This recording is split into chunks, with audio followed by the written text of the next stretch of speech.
Hello, friends, and welcome back to the Bikes or Death podcast. As always, my name is Patrick, and I'm your host. And on today's episode, I'm talking with Eric House.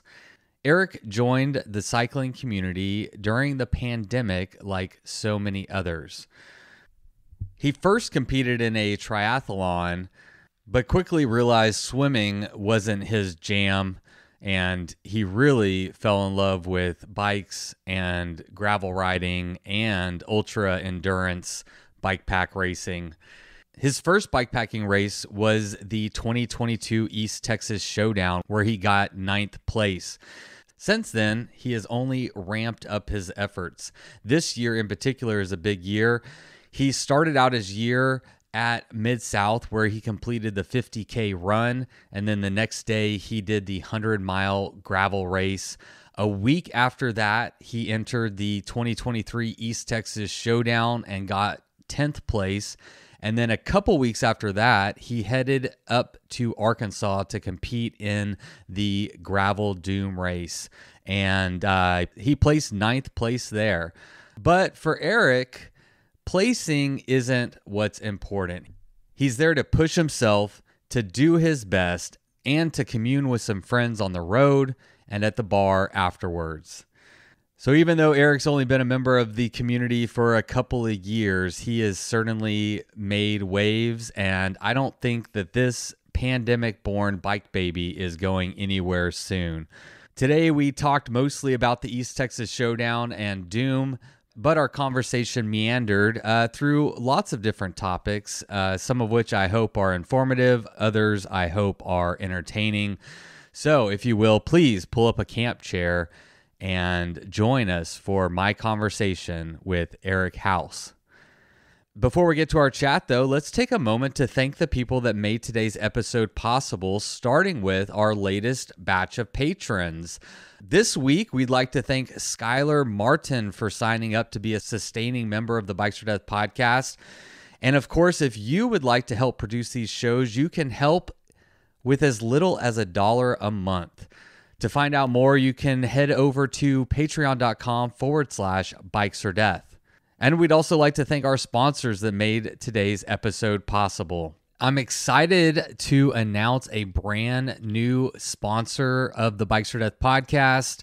I'm really excited about this one. Stan's No Tubes is now an official sponsor of the podcast, so you're going to hear me talking about them. I'm sure that almost everybody here is aware of Stan's. They make a wide range of products, but they're most well known for their sealant. Since they're a new sponsor, I wanted to take a moment to just share my own personal experiences with Stan's. I got back into cycling and specifically mountain biking back in like late 1999, early 2000. And in 2001 is when Stan's came on the market. And I vividly remember being absolutely blown away by this technology. I watched their YouTube video that's still online. You can go find it if you want to, where they run the bike tire over nails and screws and all kinds of objects, and the tire is still able to seal. And like any new products, I think I was a little skeptical, but of course I tried it out, and I have genuinely been a user of Stan's sealant since 2001. I can absolutely vouch for this product and its efficacy. Here's the truth. I've given this a little bit of thought. Since then, I cannot remember a single time that I've had a trip be ruined because of a flat tire, at least on my bike. I've been on other trips where other people have flat tires and weren't so lucky. But with the right tools, if you have fresh Stan sealant in your tires, and if needed, a plug, I've yet to get into a situation where I've needed to throw a tube into a bike since all the way back to 2001, I think, which is a huge endorsement, I hope, for this product. If you're not familiar with stands, I'll tell you just some of the technical details about it real quick. It is a liquid sealant that goes in your tire. You don't need a tube with sealant, so this is a tubeless setup. And this liquid will stay in your tire for up to 7 months, and it will seal punctures up to a 1/4 inch in diameter.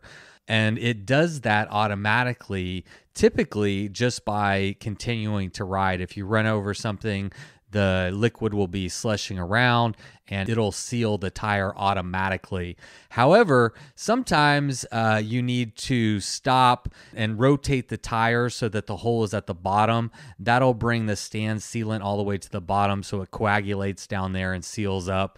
And we're going to be talking more about stand sealant, how it works, what it is in future episodes. But for now, I just wanted to announce them as a new sponsor, share my personal experience with stands and my own endorsement for this product, and my excitement and appreciation for them supporting the podcast. We really can't do this without partners, and having partners like Stands see value in what we're doing really means a lot, and I'm looking forward to having their support. So if you want to check out Stands, go to notubes.com to stock up on sealant and tubeless supplies for the season.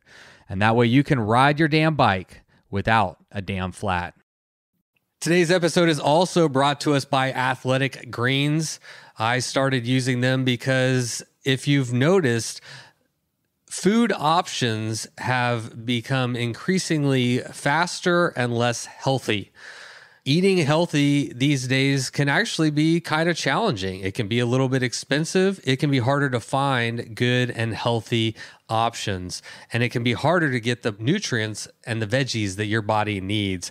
So for me, I found that Athletic Greens is a great solution to help manage a healthy diet. With one delicious scoop of AG1, you're absorbing 75 high-quality vitamins, minerals, whole food source superfoods, probiotics, and adaptogens to help you start your day right. This special blend of ingredients supports your gut health, your nervous system, your immune system, your energy, recovery, focus, and aging. I take mine every morning in about 12 ounces of cold water. And it's a great way to start the day knowing that I gave my body something really good to get the engine going. Now, to make this easy, and we want to make it easy, if you'd like to try Athletic Greens, they're going to give you a free 1-year supply of immune-supporting vitamin D and 5 free travel packs with your first purchase. All you have to do is visit athleticgreens.com/bikesfordeath. Again, that is athleticgreens.com/bikesfordeath to take ownership over your health and pick up the ultimate in daily nutritional insurance. All right, ching, ching, ching. The bills have been paid, and now it is time to get to my chat with Eric House. It was great chatting with Eric. We met up in Anderson, Texas, and went for a little gravel ride. Then we dined at a fine Mexican eatery there in Anderson and had a couple margaritas, after which we strolled over to downtown Anderson and had a chat while we were still feeling good from our ride and margaritas. So without further ado, let's get to my chat with Eric. But first, let's have Miles Arbor kick it off with the Bikes for Death theme song. You load up your bike, you ride away from home. You could be with your friends or you could be alone. You ride for a day or maybe more. You just love being in the great outdoors. Everything you need is strapped to your bars, including that new pillow you got from Santa Claus. And then you think, oh shit, to yourself. You left that super lightweight tent on the living room shelf. Bikes or death. Bikes or death. Podcast.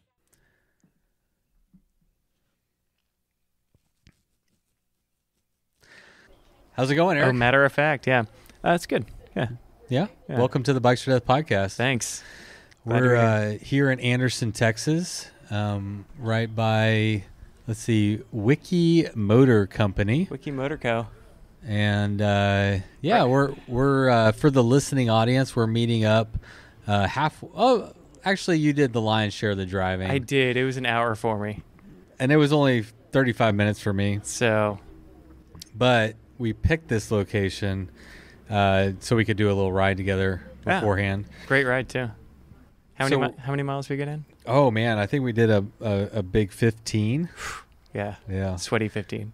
Sweaty 15. Whatever. The weather is actually nice. Yeah. We need to brag on Texas weather while we can, Yeah. We're only going to get about 2 good weeks of it. So right now we need to make sure we're being as boastful and prideful as we can. I checked my mail twice today. Oh, because the weather was so good. Exactly. Yeah. I had to get away from my desk. Did you ever get any mail? No, I don't. I never get mail, but I checked it. It's empty. And you went on a bike ride. Yeah. Yeah. Yeah. So for anyone who's listening, the gravel around Anderson is actually pretty good. Yeah. But hopefully good most people know about that in Texas, or in this part of Texas, not in all of Texas. East Texas here.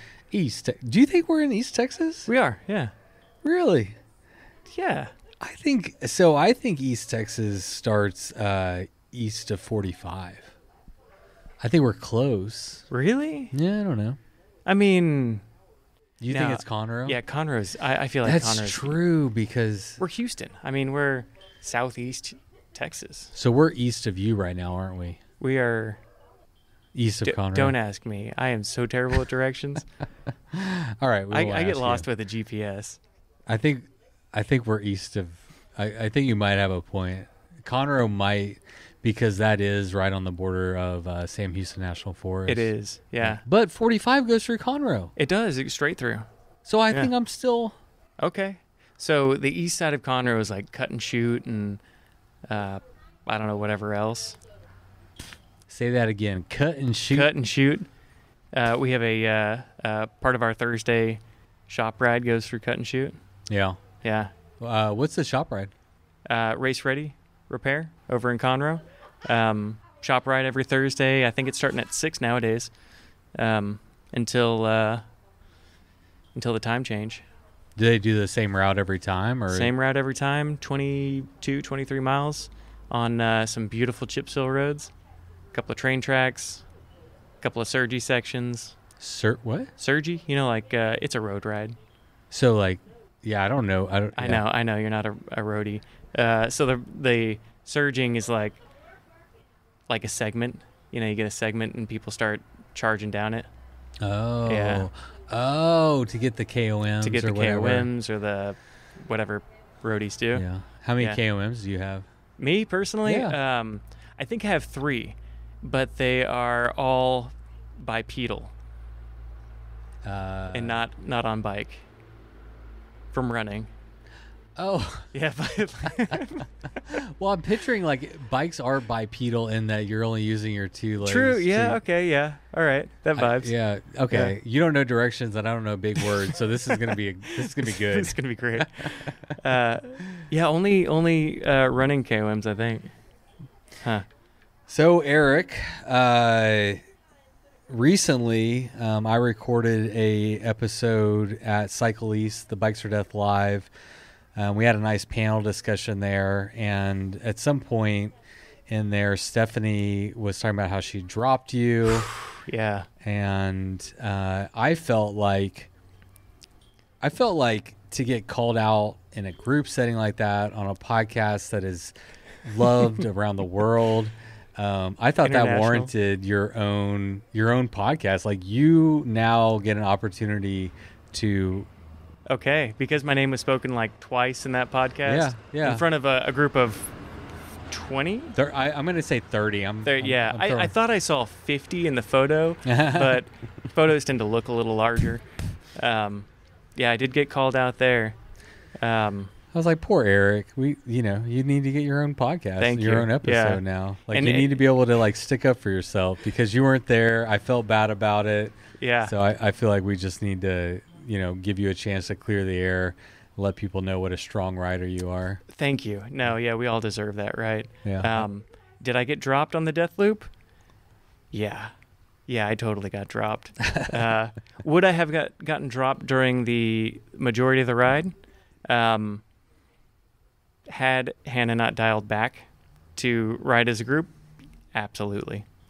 Totally. Hannah's so nice like that. Yeah. She maybe just wanted company. No, yeah. She could have dropped me. Stephanie too. Yeah.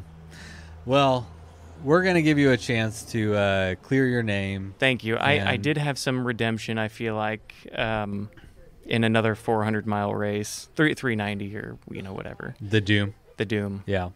So today, I think that's the main thing that want to talk about is the East Texas. I know how to say it. It's my race. Yeah, it's your race. The East Texas Showdown. It's on your shirt. I know. Oh, hey, wait. Look at that. Yeah, I even Showdown. have the shirt.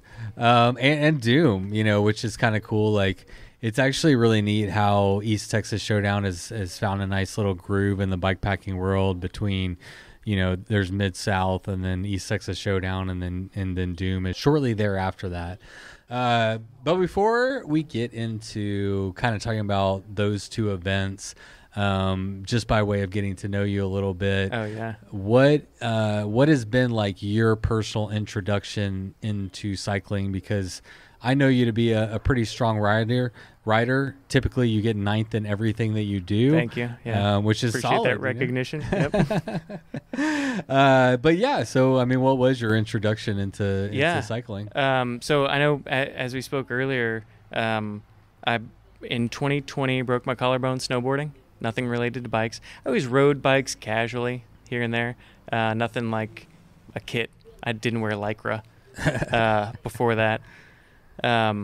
After breaking the collarbone, signed up for an Ironman, a half one, and hey, had a couple of months to train for that. Had to learn how to swim and run and ride a bike, and kind of took off from there. Bought a bike from Race Ready.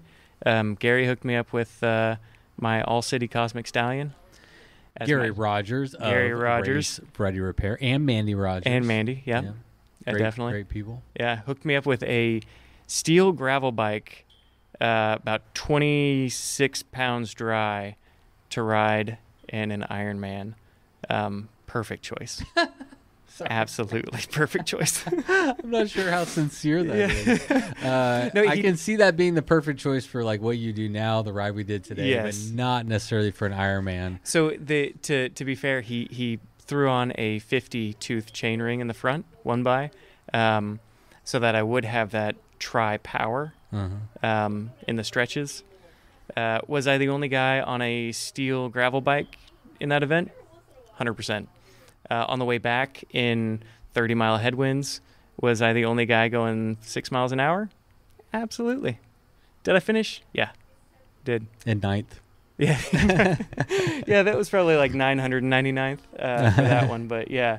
Which try was that? That was Galveston. Okay. Yeah. So that's probably a pretty big one if I had to guess. Yeah, there was quite a few people there. And it was a legitimate Ironman. Yeah. So those always have a ton of people. I'm curious, though, like, Gary and Mandy, they run a reputable shop. If someone comes in and says, hey, I'm trying to do a try, I don't think the All City's the first bike you go to. Was that recommendation based on... So, good point, and thanks for clarifying that. I did say that I wanted something to have post-Ironman to have fun, play on, and that is the ultimate play bike. Yeah. I mean, I brought it out today because I knew we weren't going to do long miles. We were just going to kind of play around. And I think you got a video of me skidding out. Oh, yeah. That's the fun of that bike. Yeah. It's great. Yeah. I skid on all my bikes. Do you only skid on certain bikes? No. Actually, no. I have 5 bikes, and I skid on all 5 of them. Good. Yep. A funny related story. When I was at this bikepacking basics trip that we just did, I did a really aggressive skid. Like, I went all out. It was like a full 180. Oh, It was epic. Gravel flying everywhere. I'm telling you, like, people lost teeth. Yeah. One person lost an eye. But passing out patches. Yeah, I'm like, did you get the picture? Did you get the picture? That's it. That's all that matters. And anyway, after that, my bike handled terribly, and it looks like as a result of that skid, I kind of like started the delamination process on my back tire. Oh. So I don't know if you notice when you're riding behind me at all that my back tire is like wobbly. Did not notice. Yeah. Huh. So everybody talks about, I shouldn't say this. I'll say it and I can edit it out if I want to. Yeah. Those Renee Hurst Oracle Ridge, like how they're not very durable. Maybe they're not that durable. I've heard that. Yeah. And I've heard that too. Mm-hmm. But they roll great and they're super fast when they roll, right? Yeah. Like, when they work, they work. Yes. Yeah. But I have to say, like, for my own personal riding style, I want to be able to skid on my tires. Like that's an important part of tires for me. And it's funny because on the way here, I was thinking, I'm like, okay, I was in the bike shop yesterday. I know I need to replace my tires. Obviously, they got to match. What do I want to go with? Do they? Yeah, for me. Really? Yes. And you're tan wall, right? Yeah. Okay. And they don't have to be tan wall though. Okay. They don't. But they do have to be the same tire. Unless there's a reason for them to be different, you know. Okay. And typically that would be like in a more mountain bike setting for me. I mean, there's application for gravel as well, like doing a faster rolling in the rear and a more gnarly in the front. Mm-hmm. I mean, I would do it if there was a reason, but if I'm just gonna like put a set of tires on my bike, I do like them to match. Yeah, you like the socks to match. That's good. Yeah, no, you don't care? Well, all my bikes do match except for my mountain bike. Not necessarily by choice, by influence. If I could, I'd probably mix and match tan and black, different color, different tire style. What's stopping you? I guess nothing right now. Yeah. Except I already have them on my bike. Okay. Yeah. Maybe that's why I skid so much, so I can wear out the back one and get something cooler. But it's kind of how it is, right? Unless you like you're either going to buy like the same tire, you have to be intentional about making them different. Yeah. And I have a spare of I only run Washburns pretty much on all my bikes. And I do have a spare set of Washburns. So yeah, that'll be some time before that changes out. Yeah, so that's the thought I had on the way here. Is I think I've decided. I don't even know what the Washburns look like. I have no clue. I mean, I know from talking to you that they're like fast rolling on the center with little knobs on the side. Yeah. But I've never like looked them up. But I've had so many people talk about like Hannah Simon runs them, you run them, and then on Bikepacking Basics this past weekend, M that works at Cycle East says that's the only tire that she runs. So Terravel's the company. Yeah. To me, I tried Victoria. I had some 650Bs that were recommended. Like a gravel tire? Yeah, absolutely hated them.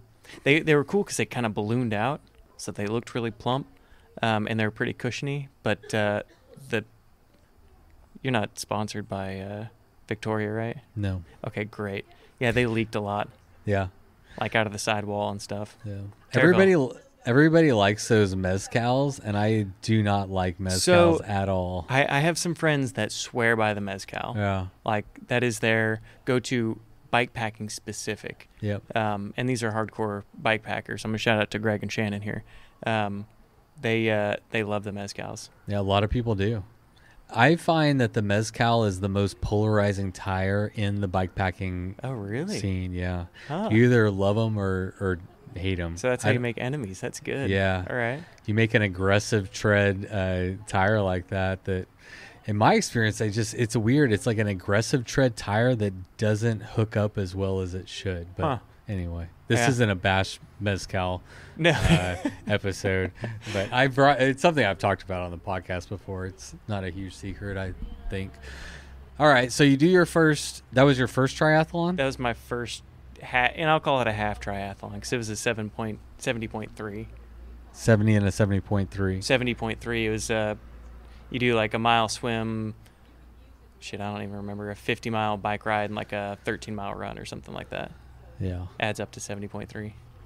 So what happened after that? Like, triathlons suck. You're like, this is stupid. No, Why am I swimming and running when I could just be riding my bike? Just like after every event, especially like a really enduring event like that, my experience, and I feel like some other people too, is you think, all right, that really sucked. Like, I'm never going to do that again. And then like a week goes by and you're like, that was kind of fun. And then like 2 weeks goes by and you're like, yeah, I could do that again. So I ended up signing up for another one, 8 months later, the Waco Ironman, another half. Didn't put as much training or as much time into it, but I had some legs for cycling, and that one sucked. That one really sucked. Ended up spewing a bunch of bananas at the very end, all over the sweet lady who was trying to put a medallion over my neck. It's like, get out of the way. Oh, no. Yeah, I must have had at least 3 hands of bananas in that race. Oh, wow. Okay. Yeah. So how did... Gravel events in between there. Yeah. Yeah. Well, so why did you transition out of triathlons into bikes? Because I'm assuming you don't do triathlons anymore. I don't. No, but I do run still. Yeah. It's the swimming part that I just can't stand. Yeah. So to swim a mile, 1.2 miles takes me about an hour. Whereas I've got a few friends that are in triathlon, like my tri guy Steve. He can swim an hour or a mile and a half in about 30 minutes, half my time. Oh. So, not fun for me. I'd much rather just ride my bike. So you got into cycling right during the pandemic, essentially. Yeah, I'm a pandemic cycling baby. Yeah. Whenever it was trendy. Yeah, I'm part of the trend. So, like, do you think you're going to stick with it, or do you think you're going to, like, give it up the rest of the people that picked it up during the pandemic? Yeah, I've been watching everybody kind of drop off, and I feel like that's my path in life. Buy as many bikes as you can in 2.5 years, and then just dip out. See ya. Yeah. I'm gonna go back to Netflix and microwave DiGiorno. pizzas. Yeah, DiGiorno. Nice. Yeah. I went general. You went brand name. Yeah, right. This is a man who eats DiGiorno. Right. You can tell. Yeah. So give me the cliff notes of how you transitioned. So like the East Texas Showdown last year, 2022, I believe was your first. Yep.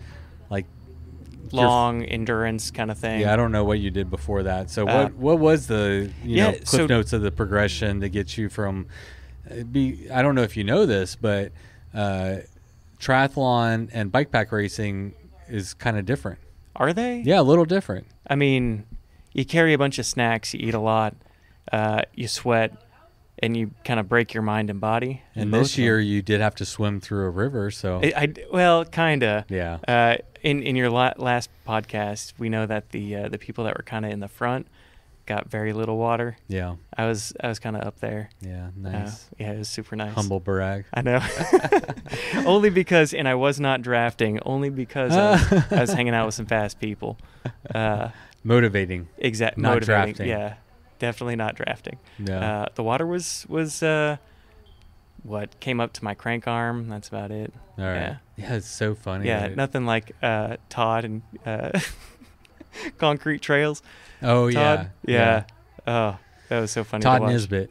Yeah. Thanks, Todd. Appreciate that. For the laugh. Yeah. Yeah. And yeah. The entertainment. It's his laugh and also like his personality and how well he responded to that situation in all situations. We were also worried on Sunday. I texted or messaged him on Instagram. I was like, "Hey, you all right, buddy?" Because you saw it? No, because I didn't see him. I expected to see him there on Sunday, and he wasn't there. I was waiting for Who's the Most Fashionable to come out. Yes. And that didn't happen. Yeah, he didn't get in till I think like midnight or something that night. Oh, really? Or even later. Yeah, he was. Yeah, I woke up in my car in the parking lot on Monday morning, and he was one of the only people. Like he had come in during the night. And he was there. There was a couple other people there, but man, it was like a ghost town. He was one of them. I got a chance to chat with him. He had a good time. Okay, yeah, good. He was in good spirits, but it would have been better if he made it. Yeah, for the party. I hung out with him on Friday. He was at Race Ready getting his bike serviced, and he was super stoked. He had his crust all ready, 2 different tires, mind you. Oh, really? Super style right there. Leave it to concrete trails to break the mold. That's right. Dude, I'm vanilla, man. I'm basic. Yeah, we need you to even out the tire distribution. I'm just trying to stay neutral. Everybody's got all these opinions and these feelings, and I'm just like, I have no feelings and no opinions. And you don't wear a handkerchief. I don't wear a handkerchief. Yeah. Yeah. I have. Do you? Okay. Yeah, I have. All right. But it's one of those things, like I have worn one and I see the functionality of it, and there's times that I wish I had one, but I always forget to like put one on. I don't know. It's just like a piece of gear that I always just forget. Oh man, I keep like 3 in my bag. In your bike bag? Yeah, I've got one of those Pedal Industries bags that fits everything. Yeah. Like we can look at it after this. I've got like. Can I touch it? Absolutely. All right. Yeah, I got a shit ton of snacks in there. Yeah, I'm all about snacks. So I anyways, noticed that you had snacks all over. Yeah, I brought what, like, we went on a 15-mile ride and you had like 5,000 calories. I did Rice Krispies, some gummies, the ones for children, that is. I had some sour worms, Texas approved gummies. Sour worms, which are always a go-to for me. It's just so nice to have. Yeah. All right, so you never answered my question. Oh, yeah. What? That's not your fault. That's okay. Let's both accept responsibility. Yeah, totally, yeah. What was the question? How did you transition between triathlon and East Texas Showdown? All right. How did I do that? Weekends at Four Notch Hunters Camp in Huntsville, Texas, which, if for those who aren't familiar, Four Notch is part of the Death Loop. Yeah. So the sandy bits, the golden gravel area. If you've ever done that, that's like my home turf. I've never even heard of golden gravel, but that's okay. Yeah, the golden gravel. You know, when you're coming in from Cold Springs. Well, I guess this is last year's route. Okay. This year's was backwards. Yeah, it's like that reddish gold gravel. I think it's either Big Thicket or Big Woods or something like that. Yeah, by Big Woods Hunter Camp. Yeah. Yeah, that's one of my favorite sections in Sam Houston. Oh, it's great. I just never. So that's what the nomenclature is. Yes. Is golden gravel. It's that golden gravel. Yeah. It is pretty and then it's like canopied by the green trees, yes. And so it's just and it's curvy and it's just really pretty. Gravel's nice and like small pebbles, and it locks up really well. It gets traction. Which is so nice. Yeah. And that area is great for me. As you can tell today, I wore long sleeves like I normally do when there's no tree coverage, because I burn like nothing else. So that area is really nice. Always tree coverage, minimal sunburns. So you started just like going to ride out there? Yeah. Started riding out there with... How did you find out about with a group? Yeah, with Race Ready mostly, and some other small groups. My buddy Brian, who you saw at... East Texas. Brian. Yeah, Brian. He brought donuts race morning. He brought like 2 boxes I didn't of donuts. see who that was. I ate one of those donuts. Did you? Donuts, so thank you, Brian. Yeah. What's his last name? Gibson. Brian Gibson. Dang. Yeah. He. I thought I'd recognize him. But. At first, he was riding a GT on gravel, like a old school GT. And then he got I think, Brian, what do you have, a Warbird? I think he's got a Warbird. Did you just ask him on a podcast? Yeah. He just texted me. I can feel it. It's like, don't He's mention going to me. listen to this podcast a week later and be like, yeah, it's a Warbird. Yeah. With Cantu wheels. Yeah. So we ended up riding a bunch together and did a couple of events. Race Ready puts on 3 events a year. One of them's out there. A couple of others on the other side of 45. Did El Camino, I think that one year. I don't know, a couple of other gravel races here and there in Texas. Which one did you do? Which El Camino? Which length? The long one, but I ended up flattening at like mile 15, and I waited around for about an hour until this beautiful human called Jorge came up and fixed my flat for me. And I think I finished like maybe 50, 55 miles, something like that. Was that a member of like the support team or just like a random local? No. Yeah, no, Jorge was just out there for the ride. Yeah. And we've ridden a number of times after that. Great human being. Yeah. Oh, okay. So he was a cyclist. Oh, yeah. He was just out there riding. Just was out and there. And I brought 2 tubes with me and pinched them both, trying to put because I, new cyclist. How do you change a tire? I don't know. Nobody teaches you that. Yeah, no one knows. Exactly. Yeah. Well, you just run tubeless, and it's never a problem. Well, yeah, that's true. I wasn't running tubeless at that time. That's your problem. Yeah. Semi-related, you don't know why, but what sealant do you run? I run muck off with a little bit of stands. What? Yeah. Okay, I just became sponsored by Stans. Oh, great. So obviously, I feel like in the muck off Stans combination you have brewing, like Stans is probably carrying the lion's share. Oh, I'm sure. Yeah. Of the weight, and muck off is there for branding purposes. It's support. It's emotional support. Yeah, emotional support for Stans. It gets pretty tumultuous in the wheels there. Yes. So Stan needs a little bit of assistance. Yeah. Why do you do that though? That's an interesting combination I've certainly never heard of. I heard it from somebody at one point, and I don't remember who or why. But I feel like running 2 different types of sealant, you get different thicknesses or viscosities of like the silica that are in them. So I don't know. I feel like they kind of help each other. And Just because you say big words doesn't make it true. No, definitely not. That's so funny. But you know what? I don't get a lot of... You're basically just like doubling down. Yeah, absolutely. Like, a little bit of this, a little bit of that. Throw some orange. I'm going to put some orange in there. Yeah. Some glitter. I don't know if you've ever done that. Yeah, the glitter. Yeah, that's the move. Yeah, what can we call that? That's a tire sealant cocktail. Yeah, I like to think of it as it's sort of like a wine blend, right? So it's a cuvee, if you will. It gets like better as time goes on. Exactly. Yeah. A little bit of Merlot, some Cab in there. You never clean out your tires. You just keep adding to it. Yeah, that's what everybody does, right? Okay. All right. So you did some gravel rides. Yeah, I did some gravel rides. That got me into the motion. Really love gravel. The lack of cars and how gritty and dirty everything is really appealed to me. That and the distance was always kind of fun. What kind of sports did you do before cycling? Because I can't imagine that you just... Growing up, what do you think I did growing up? Skateboarding. Really? Yeah. Okay. All well, right. you said snowboarding. Yeah. So that's in the line of skateboarding. Yeah. I could see you as a soccer player. Okay. Or a runner. I could see you doing running, all right. long distance running in particular. Maybe lacrosse, but not in this area. Well, tennis. I could see you playing a tennis player. Tennis, really? Yeah. Some tinny shoes, huh? Some teeny shoes. All right. All right. Those are my guesses. Yeah, totally wrong. You asked. No, that was great. I love that. I love every bit of it.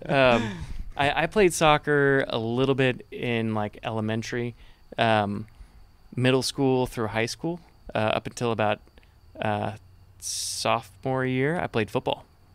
Really? Yeah. Okay. Wide receiver. Running back. In high school, yes, wide receiver.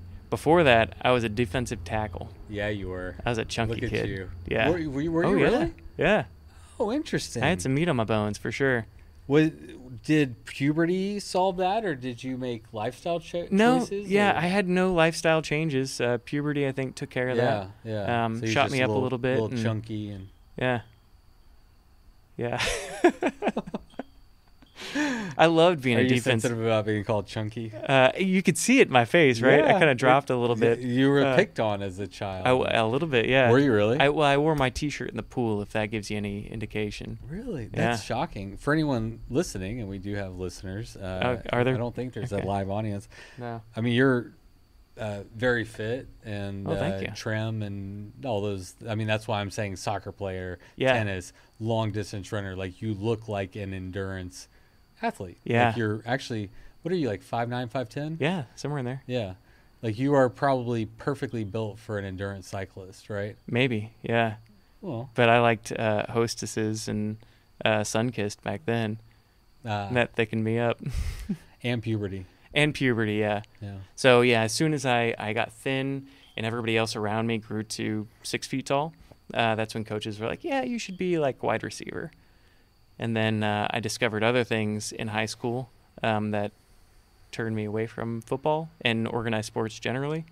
I was well on my way to becoming a good little tennis player at the age of 14. I could see that in your legs for sure. Yeah, and I was good. Yeah. My coach, who is now my coach, I just found this out because my daughter plays tennis. But my coach when I was 14 is currently the women's head tennis coach for Texas A&M tennis. Damn. And he's taught like professionals and stuff.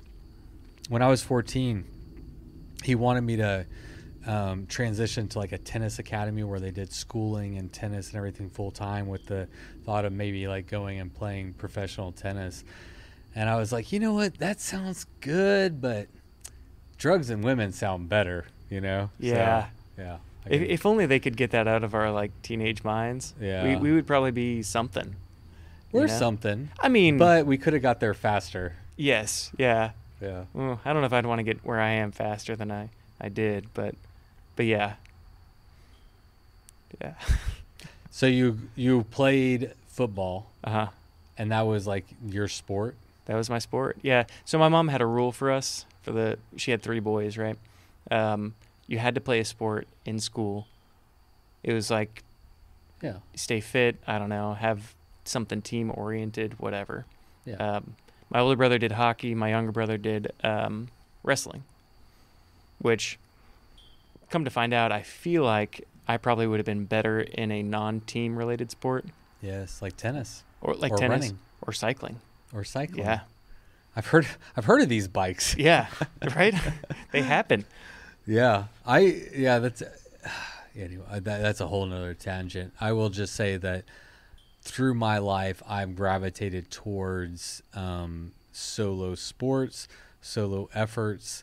It's okay. Like for me, it's been fine to be part of a tennis team and, the team wins or whatever. But I have always wanted to succeed and fail based on my own efforts, based on, my own overcoming of anxieties and fears and really like if you lose, then I need work to do. It's like, this is where I need to improve. 100% onus on you. Yeah. Yeah. And if you win, then you won, and I've really liked that. I understand the team dynamic. I understand the value that comes from learning to work with people and being on a team and, being part of something. Obviously that's valuable too, but just for my own personal life, like these solo sports have just been what I've really enjoyed doing.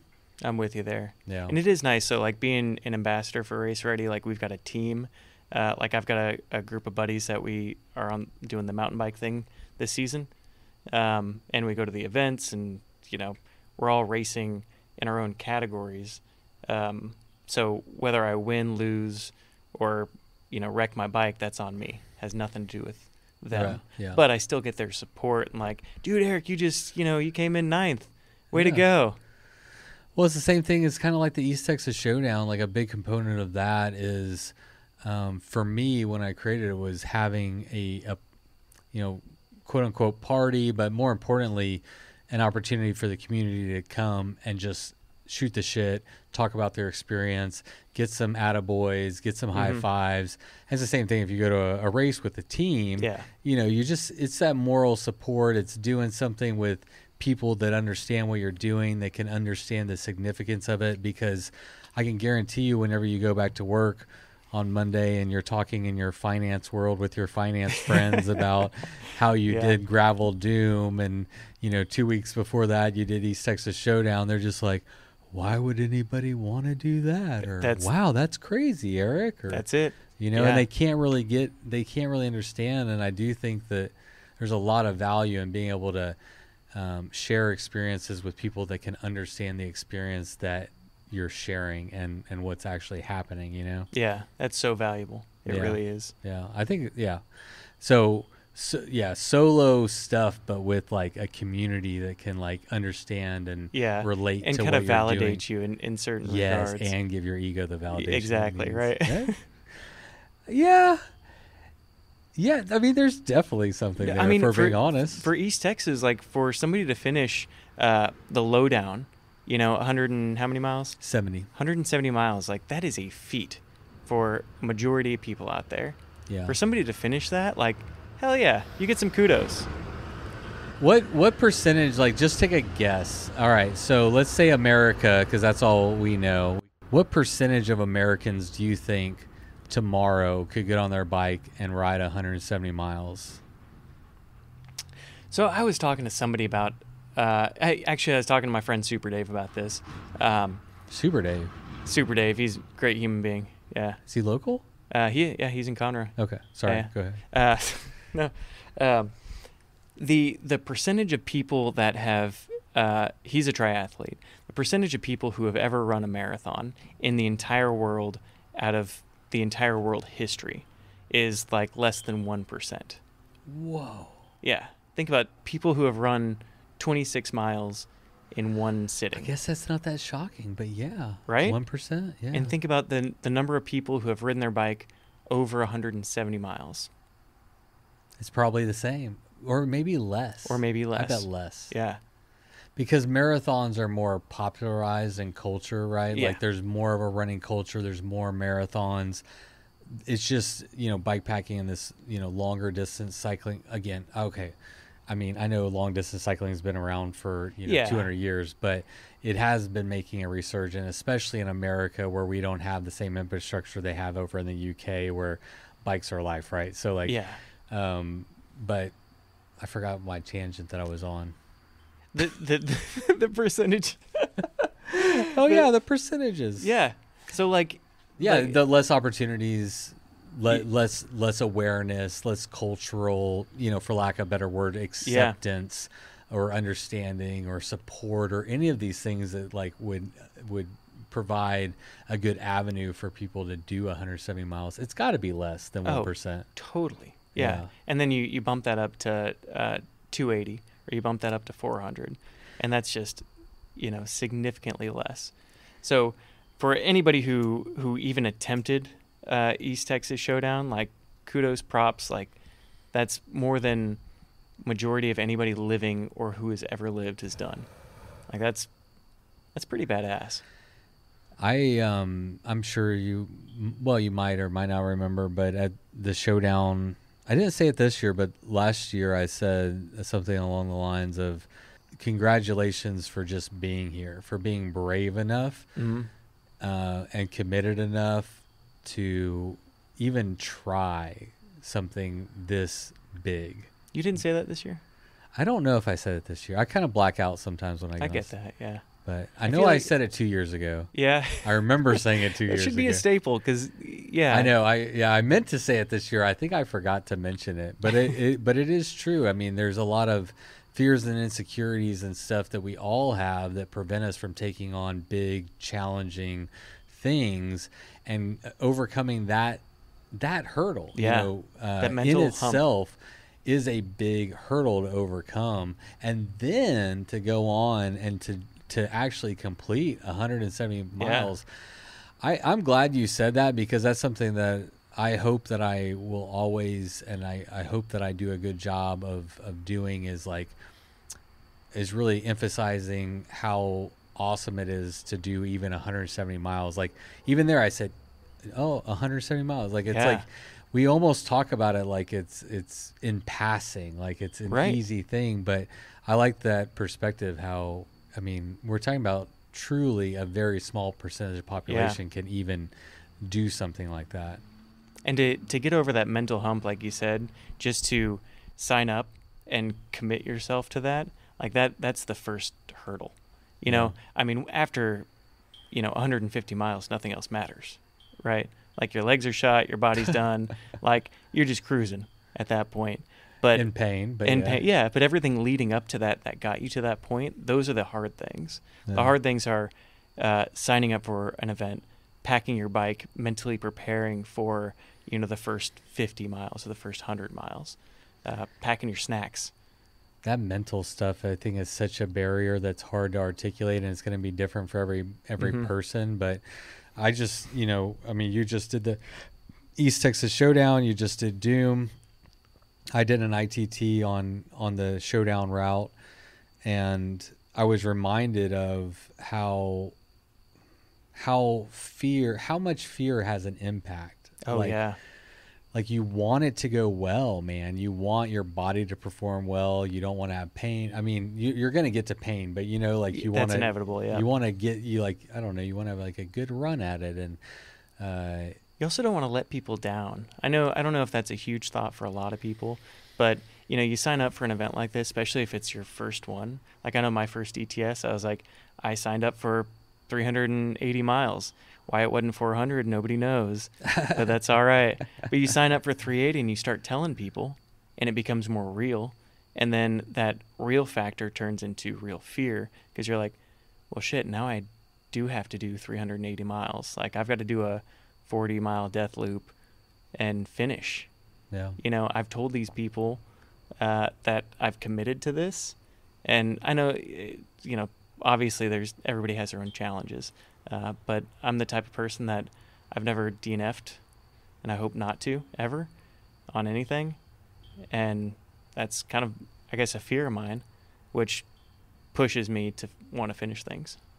Telling people that you're doing it, I think it's a huge motivator for this kind of stuff. Oh, yeah. I think I was thinking about this, like with my ITT, and I did this intentionally. I said it on the podcast. I said, I am doing an ITT. Why? So I would have that social accountability to make sure that I did it.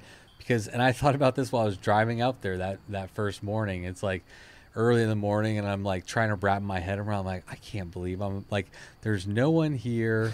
It's no support. There's nothing. Like, it's not even an event. I'm just going to go out here and ride my bike 400 miles. Ben Crandall, my editor, happened to be there through a funny set of circumstances, but we were both doing our own ITTs. And I was like, man, if I didn't tell people I was doing this, I might just turn around. It's just much because easier. That fear is so strong. And I don't know what it was. Just, it's such a big thing. It's a big thing. Yeah. For me, I had a hard time like wrapping my mind around 400 miles. I was like, and I've done 500 before, but still, it's just big. It's like, it's a long time. Why am I doing this? It's just, you think about the time in the saddle, and like the first year it was, like sub 35 hours. This year it was like 37 or something like that. Like, that's a long time to have your butt sitting in one spot. And it, like, aside from the boredom and stuff like that occurs, that's a lot of pain. Yeah. That you're going to endure for the long miles. Is that your 2 times? So the first year in East Texas, it was 35, and the second year was 37? Yeah, something like that. And for the listening audience, let's be clear. It's longer the second. So yes. First year was 380. The second year was 400. Yeah. So your average probably actually went down a little bit. And the second year, so this was year 3 of ETS, but my second year was definitely more challenging in the terrain. So it was backwards, which is cool. Actually really loved it backwards. That was nice. Yeah. Why? I just remember the first year finishing in that after Groveton, I think, in that sandy bit. It was hot as hell. I was miserable. I just had Greg, Shannon, and Eric with me before that, so I had some company, and then some buddies from the shop. And I intentionally dropped myself because I was in Bonkville, and then I had to go through all that sandy bit by myself in the heat. It was awful. Now, this year in reverse, that sandy bit was peanut butter. It was like just mushy as anything. I was on a faster, lighter bike this year, which I think kind of helped with bigger tires, but I think that took up a lot of time, that first 100 miles or so. Yeah. So let's pick up where we just were and tell me, going into the first East Texas Showdown, this was before that, what was your longest race before East Texas Showdown, the first one you did? Couldn't have been more than 60 or 70 miles. Oh, wow. Okay. Yeah. So you went from that to the 380. Yeah. Wow. So a big a big jump. Quite a big leap, yeah. So what were do you remember like what your fears and anxieties and do you remember what your mindset was going into that first year? I think I was more excited than anything to have any fears or anxieties. I tend to kind of just jump into things, like head first, feet first, whatever the expression is, because why not? So with East Texas, the first year, I had my Cosmic Stallion steel bike, didn't have a lot packed with me, didn't have a sleep set, didn't have a bivvy, nothing like that. I planned on just going straight through. It's like 400 miles, 1,700 or 17,000 feet of elevation. I can knock that out. But just my own ego, confidence, whatever. Cool. I packed. So your plan was to go straight through, no sleep, nothing, no hotels, nothing like that. And it's 380. 380, yeah. 380. Thank you. Yeah, not 400. Why? And nobody knows why. Why would somebody do that? That's crazy. So I had a rain jacket. I had some snowboarding gloves and like a puffer vest to keep me warm at night, just in case. But aside from that, I packed really minimal stuff. What gave you the confidence or the stupidity or the bravado or whatever it was to approach that race in that manner with very limited experience? Like that's bold. It was definitely bold. Stupidity and my interpretation of whatever my grit was at that time, I think influenced me there. Yeah. I gave myself sort of a goal to hit, not a time goal necessarily, but my goal was ride through the night, make it to daylight, stay awake. Like if you can do that, you can make it to the finish. Yeah. And as long as I kept true to that, I'd be fine, which I did. Although I did take like 45 minutes at the Whataburger in Jacksonville. Yeah. And just like had 5 taquitos and a cup of coffee and a good BM and just just totally zoned out. What kind of taquitos did you go with? I went with the potato, egg, and cheese. Yeah, those are the best. Yeah. I ate 2 there and took 3 with me. Yeah, I'm a big fan. Whenever I did my ITT, that's what I grabbed too. I got potato, egg, and cheese. So good. Some for now and some for later. Yeah. Yeah. I'm a big fan. Yeah, I did the same for this year, except we stopped at Sonic instead of Whataburger. Theirs aren't nearly as good. We'll get into that if we want to. Once we get into year number 2 for me. Okay. But yeah, so the first year, made it through the night. Linked up with a couple of people. So Ben Granell? Yeah, I had the Tennessee 3 the first year. Oh, nice. Which was the Tennessee 3. Yeah, they were the best group to ride with. We must have ridden pretty much all the way to Jackson. There were a couple of times where we kind of tapered off a little bit, but yeah, it was. That's such a great crew. I remember Andrew, Ben, Cody, ABC. That's right. Andrew, Ben, Cody. Yeah. Cody Seaver. I don't remember Andrew's last name. Dang it. Yeah, Andrew works at a bike shop. I remember that. Cody, he does a thing where he sets up like audio systems for like concerts for like rock bands or country western bands. Yeah. So they're all based out of Tennessee, like Nashville. So there's a lot of music industry. So he travels around like with a band. Just that's some endurance right there. Yeah. Man. Yeah. That's why he couldn't make it this year, though, is because he was he was on tour with a band and couldn't get away, I think. Yeah, but it was a bummer not to have the Tennessee 3. Because the Tennessee I was so 3 bummed. Was there for the first 2 years, and then Ben was the only one that was supposed to make it this year, but then he got the dates wrong. I don't know how, and ended up doing isn't he part of Bikes or Death? Yeah, like he edits this podcast. Okay, yeah, yeah, he was one of the first people to know. It's like my Airbnb cabin story in Arkansas. I told you earlier. Whenever I booked it for the wrong dates, he put it on his calendar and just never looked at it again. Mm-hmm. Even though he's editing the podcast and like says it on there and stuff. Yeah, it's kind of St. a funny Patrick's story. Day, yep. But it worked out really well for me because then I had somebody out there. Even though he's way faster than me, it was like just nice that he was out there. Yeah, well, just so he knows, I was bummed that I didn't get to. I was really actually looking forward to riding with them again. Yeah, if only for a little bit. Yeah, I can tell you, he was looking forward to riding with you too. Right, Ben? Thanks, Ben. Yeah, that's me. That was me. I was really looking forward to that. I was missing it. He We were was taking actually safety breaks. he was pretty bummed. Like whenever he realized that he was gonna miss the showdown, he was pretty bummed, and he was kind of hoping he could still make it, and it just didn't like work out with his like, I don't know, whatever plans that they had.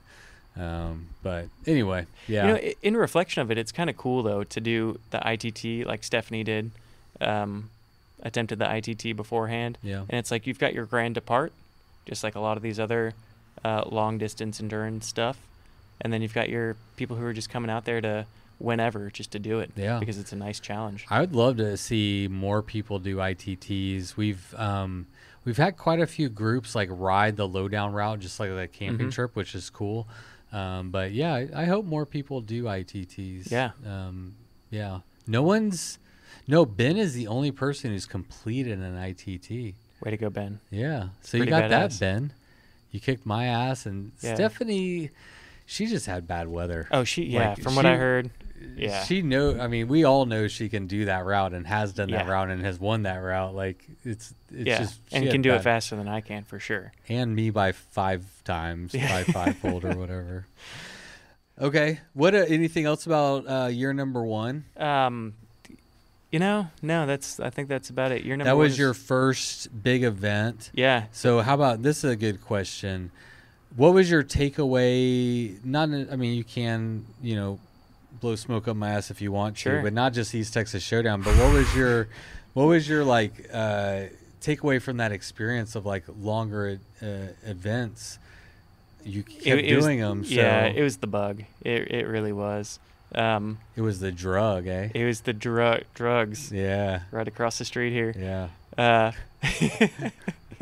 Or right there. No, it really did. It was the catalyst for a lot of what I'm doing now. That segued into Gravel Worlds, which was a 300 miler. And just having the different types of terrain over that long distance stuff is, 300 and 400 miles is pretty standard as far as like, how long a mile is. But whenever you're talking about elevation, it completely changes a course. Oh, sure. I mean, that's what I found with Doom. But first ETS really got me hooked. And the party was nice. Oh, yeah. Although party was better this year. Not to blow smoke, but yeah, well, thank you. yeah. No, it was good. Good Yeah. stuff. I hope we keep getting better. That's the goal. Yeah, and the Bullet is a perfect venue for it. Although I missed breakfast. This year you did? Yeah, who was it? I think it was Alex Maldonado was talking about how he had pancakes. And I think this year, or for the next year, I'm going to advocate for a waffle iron there. If I have to buy it myself and provide it to the Bullet, I'll do that. And make your own waffle? I don't care who makes it. I just want a waffle. Oh, you just want waffles? Yeah. Do they not have waffles? No, not that I saw. Huh. Yeah. I bet. Okay. I know a guy. Do you? Okay. I know a guy. I figured this was the right forum for it. Yeah, we changed that this year to where, breakfast was like a lot more streamlined. Instead of like making, like they had just stuff ready to go, and waffles would be an easy one. All right, fine. I missed the breakfast, but yeah, waffles are my jam. That's my ritual for sure. What do you put on them? Peanut butter. Oh, Yeah. now we're talking. Oh yeah. Crunchy or creamy? Oh, I'm all about that crunchy stuff. Yeah. Yeah. Crunchy boys for life? Yeah. Someone was just asking, at the end of the bikepacking basics. No. It was when I was doing my presentation. I did a bikepacking basics clinic, and someone there asked me chunky or creamy. Like, that's a good question. It is. And what's interesting, and I've run into this a couple of times in the last few weeks, is you can tell. If somebody likes peanut butter, you can tell if they're crunchy or creamy. I don't know what it is. I did think you were going to be crunchy. I will say that. Like, I definitely pegged you as a crunchy. I will have to say, I feel like I need to test that theory. I can't just like take your word for it, but I will be employing it in my daily life. And I'm going to be like, crunchy. Think about some people creamy. like. Oh, yeah, and what they eat. Emily, for example. Oh, she's creamy. She is so creamy. Yeah. Creamy I don't peanut even butter. know that, but No. I know that. Mhm. Yeah. So where are you at now in your cycling? We're gonna call it quote unquote career. Your cycling life. Yeah. After East Texas Showdown, it lit a fire under you. You got Mhm. excited. I know that you just did East Texas Showdown. Right after that, you did Doom. Right after that, you did Jailbreak.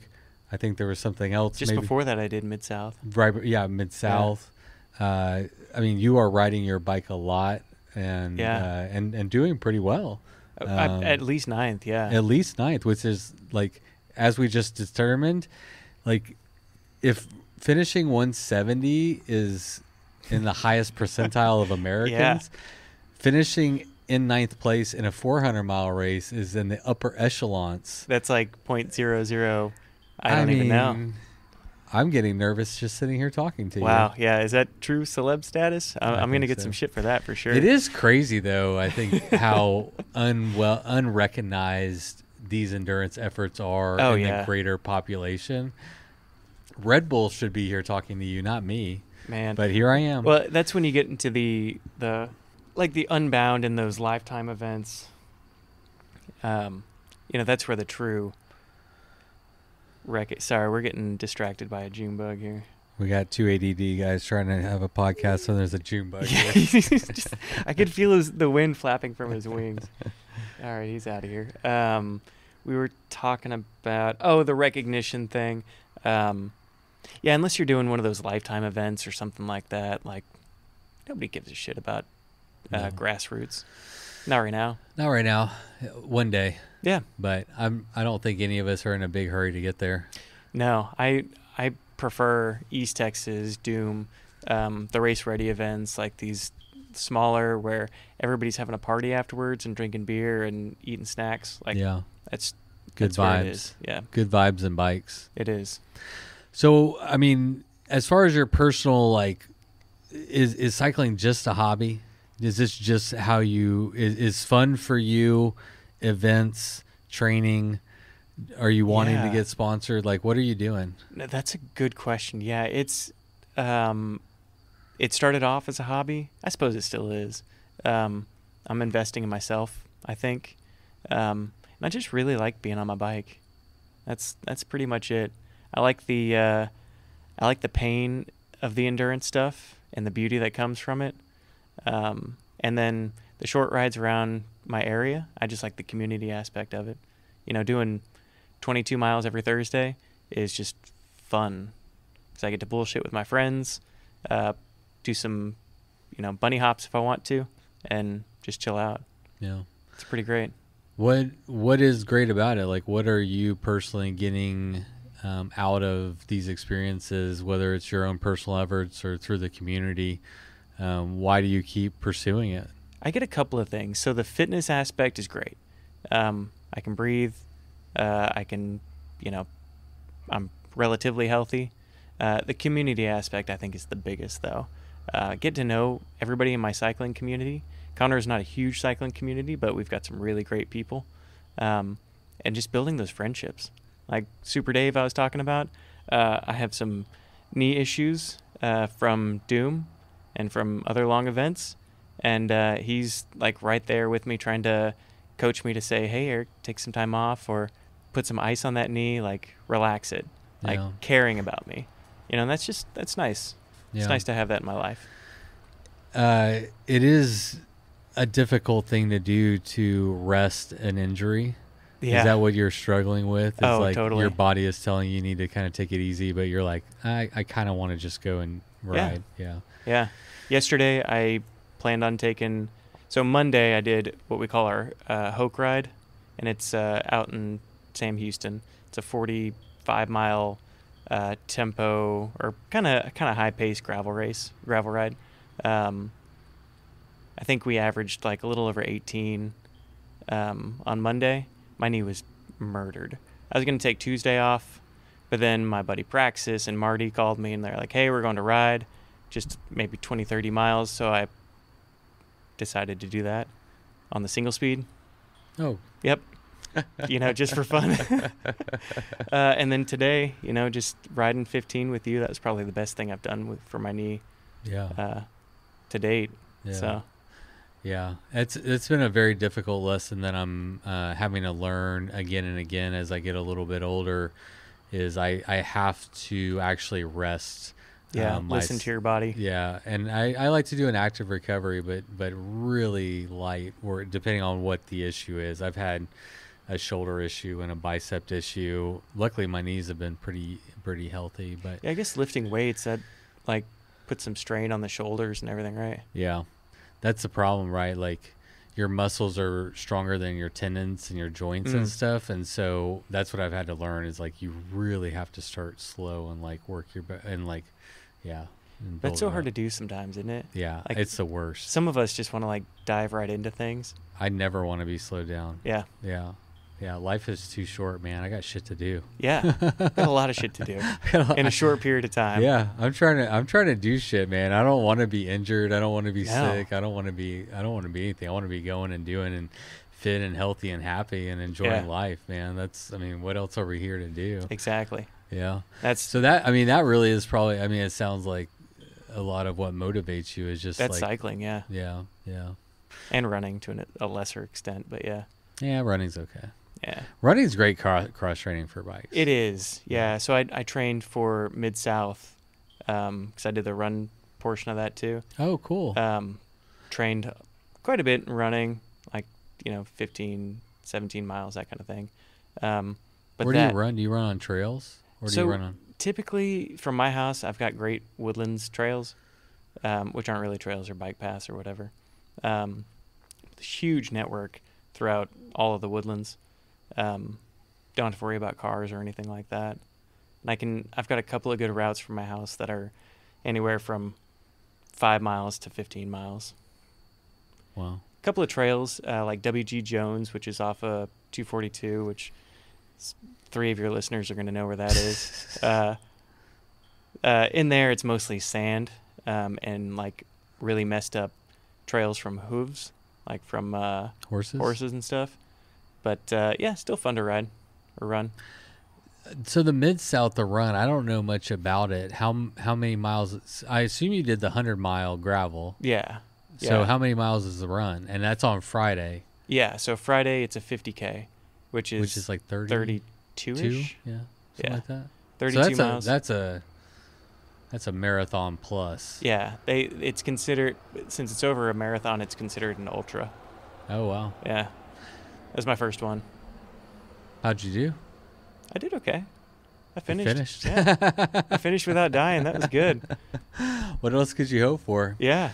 All right. So going into East Texas Showdown this year, what were your goals? How was it different than the first year? Because I know it's a lot different. I know that after the first year, you just grew in your ability and your confidence and all this stuff. So how did you approach the second year differently? I actually packed more stuff the second year. Yeah. Interesting. I actually I had frame bags, like a frame bag. I had a top tube bag and a front barrel kind of thing. Keg. I don't know what they call them. Yeah. Also had aero bars this year, which game changer. I'm a big fan. Yeah. A lot of people knock the aero bars on gravel, but try it. 120 miles. It makes a difference. Yeah. It's fine at 100 miles, but after that. Yeah. Yeah. When your shoulders start crying, so I still planned on going all night. I was hoping to have a much better time than what I had, despite being, 20 extra miles. 'Cause I was on a faster bike, bigger tires, more stuff, better fitness. I thought I'd do better. But I had a great time. Really. It was so lovely. The peanut butter stuff was so much fun for me because my bike wants to stay upright in that thick stuff. Yeah. Going through puddles, that's my jam. Great company. Well, it was a lot worse conditions this year too. Yeah. Which will slow you down. Mm-hmm. And also I assume the conditions had something to do with the extra gear. Maybe not. No. You just wanted more creature comforts? Yeah, I just wanted more snacks. Yeah, I'm all about the snacks nowadays. Like, so what was your goal this year? I wanted to be about 30. 30 hours was kind of like the sweet spot for me. Yeah. So no, you don't really care what the pack did. You set a time goal and you're like, I think 30 is good. Yeah. Placing is not in these events, really in any event, placing is not really like my motive because Kuya exists, like I'm not going to beat that dude. Yeah. He's just too fast. And he can live off of like 12 gels over 400 miles and be fine. Man, it's so funny. I have to say this real quick, but I've heard so many people say that Kuya has, and I guess now Dennis too. Dennis, yeah. I mean, he came in at a non-qualifying time of second last year, and then won it this year. So those two guys have changed that race to the extent where, like, I've heard so many people say, I mean, placing doesn't matter because of them. Yeah. Like, it almost just takes it off the table. And so now everybody else is just like doing the best they can. Yeah, that's all we're doing. And it's kind of nice because it relieves that like that pressure and that expectation. And it kind of forces you, especially in the 400, to just ride your own ride. Yeah. You don't have the pressure of like, oh, well, you know what? I could come in fifth if, I do this or that or that or this. But it doesn't matter. As long as you finish, you have a good time doing it, like, yeah, and you happen to come in ninth, cool. You happen to get smoked by Stephanie and Hannah on the death loop. On the death loop, fine. They would drop most of everybody. Yeah, fine. Yeah, they were just being nice to me. Tell me about a fun or interesting experience that you had with somebody en route that wasn't another cyclist, like a gas station attendant, or did you have any interesting interactions along the way? I feel like there are always just casual interactions with a lot of the folks out there. Oh man, I can't remember what gas station it was, but I think it was what morning? There were some really nicely dressed people. Like, it must have been Saturday morning, but quite a lot of interactions with the people at that gas station, just the passerbyers.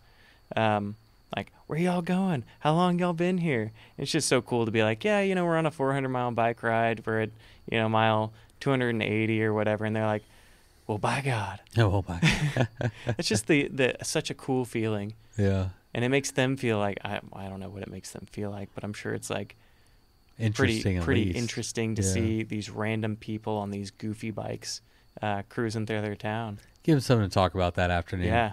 You won't believe what I saw down at the gas station, Mama. Yeah. And I have to say, nothing beats the first year I did it, ETS 2, the ladies over at the Dollar General. Yeah. Or the Dollar, yeah. They were the best. Yeah. Taking I'm photos friends with of her. us. I'm friends with her on Facebook. Are you? Sue Wheelock, yeah. Oh, man. We chat on Facebook some, yeah. That was hands down one of the best experiences. They were just so sweet. Where y'all from? Like, I'm from Conroe. Oh, my gosh, that's like right over there. Like, yeah. Yeah, they're great. We've had a lot of good. This year was mile 75, so it was reversed because that was mile 90 last year, but then it was reversed. So this year, Ratcliffe mile 75, which I bet you didn't stop at. Is that the gas station with the pizza place? Yeah. So I you stopped did. there. So it was your first stop then. Yep. Yeah. Quick stop. Well, those ladies have really taken a shine to us, and they're just all into it. They'll talk your ear off if you let them. And Yeah. They'll stand there. They'll talk to you all day long. But it's been cool to see the colliding of two worlds. Oh, yeah. And you're a native Texan. I'm a native Texan. I will be honest that there was a little bit of uncertainty and concern on my part as a race director about unleashing people into East Texas. Mm-hmm. Luckily, and happily, let me not say luckily, but happily, we've had mostly nothing but positive interactions on both sides. Like, I hear all the time people come here like, wow, people are way nicer than I was expecting. And, You're expecting just, I don't know what the exact perception is, but not great. Yeah. You know, maybe scary. And yeah, I mean, you think about East Texas and like just how desolate some of those towns are, or like how far out some of those houses are. I know the first year for me, cruising down through Davy Crockett, you go past the ATV off-road park. Yeah. Like I did that at somewhere around 2 or 3 in the morning, and that was freaky. Yeah. Did I feel uncomfortable, like I was going to die? No. But is it weird to hear like four-wheelers and stuff and people hooting and hollering? Yeah. Yes. It's very weird. Yeah. It's scary. But everybody you meet out there, they're just so excited to see random people doing, for them, crazy stuff. Right. Which, you know, to an extent we are doing crazy stuff. I like it. Yeah, it's crazy. It's definitely different. But I love that it is a slight breaking of barriers and colliding of worlds, and it has been a positive introduction on both sides. Like we mail postcards to those ladies in the gas stations, like with their pictures, with a thank you card. Like we haven't done this yet, but next year I was just saying, I was like, man, we need to start submitting an article to the paper.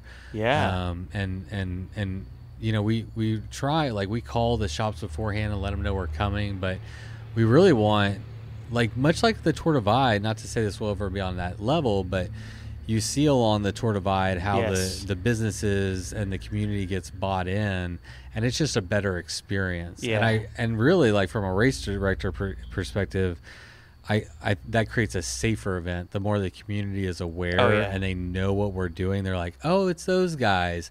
The more they can say, oh, it's them, it's those crazy cyclists. Yeah. The more I think it's just a better experience for everybody. Yeah, that full engagement. And even like, you know, just thoughts coming into my brain right now, but like having a board at one of the gas stations where people go in there and sign, like, put pictures up and stuff of ETS. Like, people would just love to see that throughout the year, I'm sure. Yeah. We've at the Bullet, they collect like the trophies and the banners and stuff, which, I mean, you go there any day of the year and see ETS stuff like up there, but it would be cool to like see that expand through the route, you know. Yeah, you get to the gas station and they're like, oh yeah, Eric, I remember you from last year. Take a Polaroid. Yeah. See, that'd be another cool thing. Disposable cameras out there. So tell me I'm going to do a brief survey about the East Texas Showdown. I know an interested party in the answer to the survey. Okay. What's your personal favorite part about the event? It could be the route, could be the people. I mean, just anything. Like, no, that's a really great question. So the route is phenomenal, right? Elevation's good. The distance is, you know, just fine. The towns, they're cute, adorable, fun to be in. Yeah. But realistically, it's hanging out at the Bullet at the end. That's the best part for me. Yeah. You get camaraderie. You've got, you know, pretty much all the major cities in Texas, plus a couple of outsiders, and everybody's just getting along, having a good time. Yeah.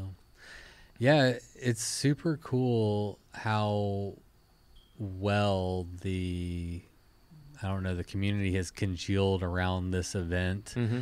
And I'm sure I should just ask you, but I'm feeling like a family forming, you know, like when the Tennessee 3 doesn't show up, like you're disappointed and like, no, you get heartbroken and not like disappointed. Ben. Yeah.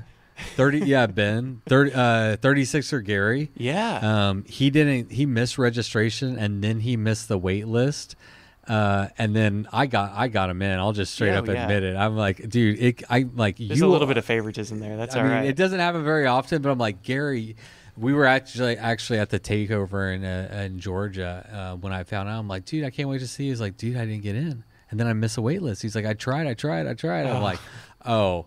And I asked, like, Emily was there. I was like, Emily, do we have an extra spot? She's like, we can get him in. I'm like, all right, you're in. Yeah, we don't have an extra spot, FYI, for anybody. Yeah. But we can squeeze them. But it's family, man. Yeah, like it is. And that's been absolutely the best part. So that makes me happy that the camping aspect of it too, you know, like people staying the night, like that's just or, you know, for those who get in kind of early from the ride and they get to hang out and then see people come in, you know, maybe Saturday night that are going to camp and do the death loop in the morning, like that's just It's so much fun. Yeah. Because you get to talk about the ride a little bit. Then you know they've got to get back out and suffer some more. So that format, the Central Texas Showdown is happening. This is a major announcement. Oh, wow. I'm here for this? Emily will get mad at me, but here we go. October 12th through the 15th of this year. And It's in October? Yeah. Damn. What's in October? Everything's in October. Yeah. Arkansas High Country. Oh, is it really? Yeah. When? I think it's like the first weekend or so in October. Yeah. Unfortunately, with my crazy schedule, like this is the only weekend I can do it, so it's All out right. of necessity. At least it's close. But Yeah. but yeah, so that's when it's going to be. But same blueprint. It's going to be a lowdown that's 172 miles. The slowdown is going to be 300, and the showdown is going to be 450. Oh, no. But listen to this. This is the crazy part. It's like 78% paved. Really? Yeah. There's no gravel roads. It's all around the hill country. And Oh, so it's a hill ride. it's like Fuck. around Fredericksburg, Atlanta. I mean, it's beautiful. Like you're on paved roads that should be gravel. Like they're tiny little roads. Like you're like, am I trespassing? Like what's happening? This is just all paved. It's crazy. Huh. But it's going to be really neat because you'll go to, once it's done as a series, you'll do East Texas, which is like a lot of gravel and trees. Then you go to the hill country, which is, and yeah, a lot more paved and, obviously hilly. And you're starting to get into that West Texas, the cactus and the terrain and everything. West Texas atmosphere. And then we're going to do the West Texas Showdown, and you're going to have to qualify for West Texas by doing either East Texas or Central Texas, and we're only going to do 50 people that go out to Big Bend. Damn. So it's going to be like super limited. But then we'll have like the Triple Crown Showdown, like it'll be a whole series. Our own Texas Triple Crown. Yeah. That's huge news, everybody. That's a big deal. That Ben, just you might have happened. to edit this out. I don't know. We'll see. That's cool. I'm building the website right now. I've solidified.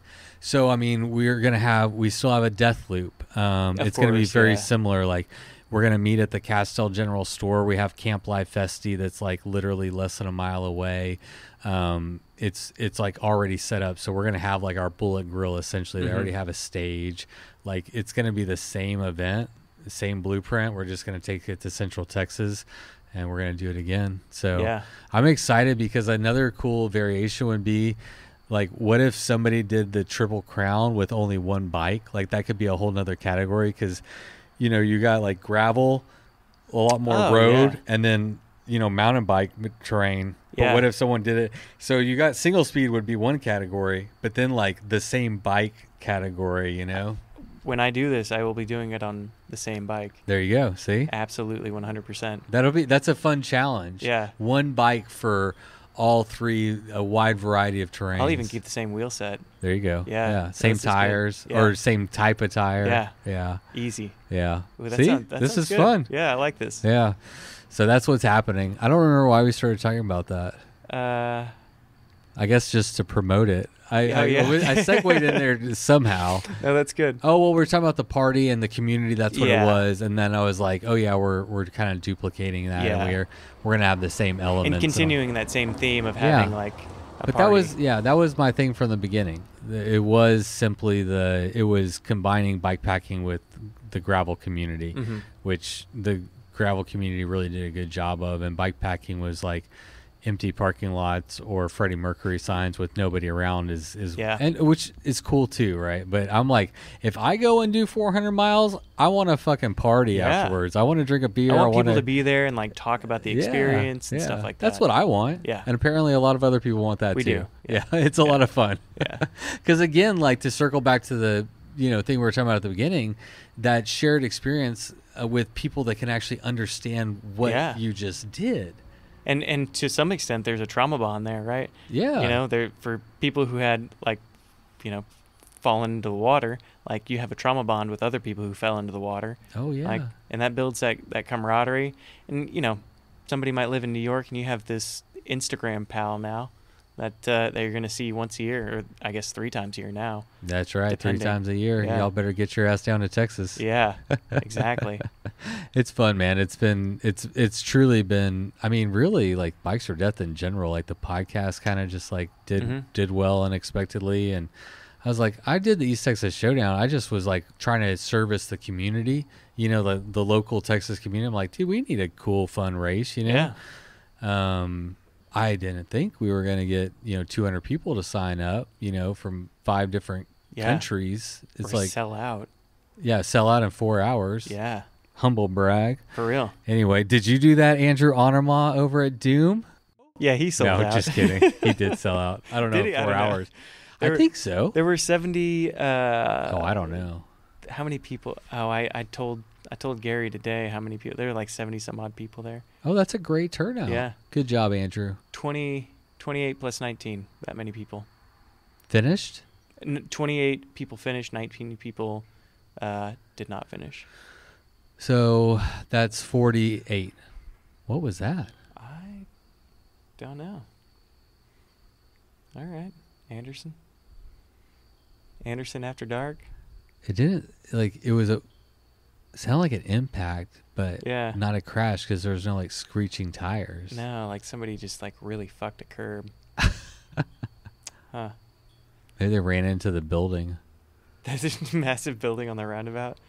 Yeah. Follow me on Strava. There's going to be a picture on there. Follow me on Strava. You just got 5 more followers. There we go. Okay, so there was like 48 people that did it. 28 plus 19? Yeah, 28 plus 19.